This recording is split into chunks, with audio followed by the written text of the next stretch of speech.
I certainly think investment principles do not stop at borders. So if I were investing in China or any place else, India, UK, Germany, I would apply exactly the same sort of principles that I learned from the intelligent investor. I would think of stocks as a small piece of a business. I would think of investment fluctuations being there to benefit me rather than to hurt me. And I would try to focus my attention on businesses that where I thought I understood the competitive advantage they had and what they would look like in 5 or 10 years. So I don't think I would change the principles at all. Well, the Chinese have a history of being very entrepreneurial and of gambling very heavily when they have the opportunity. And it has created great volatility in the Chinese stock markets. And when things get bouncy and prosperous like our internet craze here in the United States, China looks a lot like Silicon Valley. I think China would do way better to be more value investor minded and less absorbed in waves of speculation. So I think the more China copies the way Berkshire operates, I think the better it'll be for China. Yeah, there's a certain irony in that we would do the best over decades if we operated in a market where people operated very foolishly.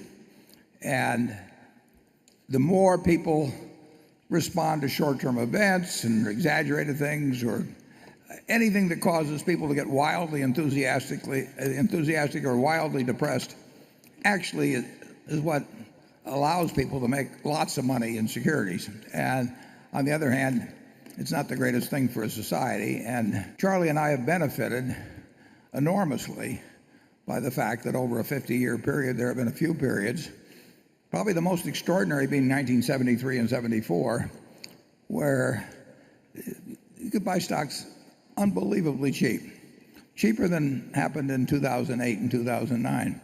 And it doesn't make sense to have that much volatility in the market, but humans behave the way humans behave, and they're going to continue to behave that way in the next 50 years.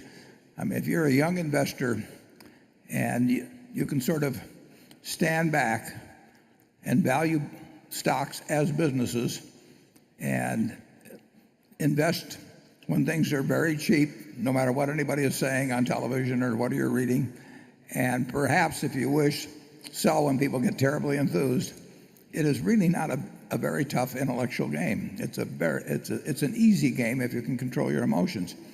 And we've talked about a little bit that the Chinese market may be more, there may be more speculative influences in it even than in the United States, because it's a relatively new development and it may lend itself to greater extremes. And that should produce great opportunities. Charlie?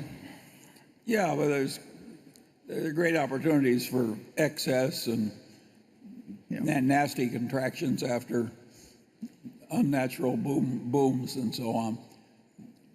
I think China is wise to dampen the speculative booms, and I don't think the value investing will ever go out of style. Who in the hell doesn't want value when you buy something? How can there be anything else that makes any sense except value investing? It never gets that popular, though. People are looking for an easier way, yeah. and that's a mistake.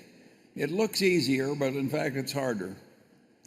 And there's a lot of misery to be obtained by misusing stocks. Yeah, nobody buys a farm to make a lot of money next week or next month. They buy it based on what they think the long-term future is, and if they make a reasoned calculation of that and the purchase price looks attractive, they buy it, and then they don't get a quote on it every day or every week or every month or even every year. And that's probably a better way to look at stocks.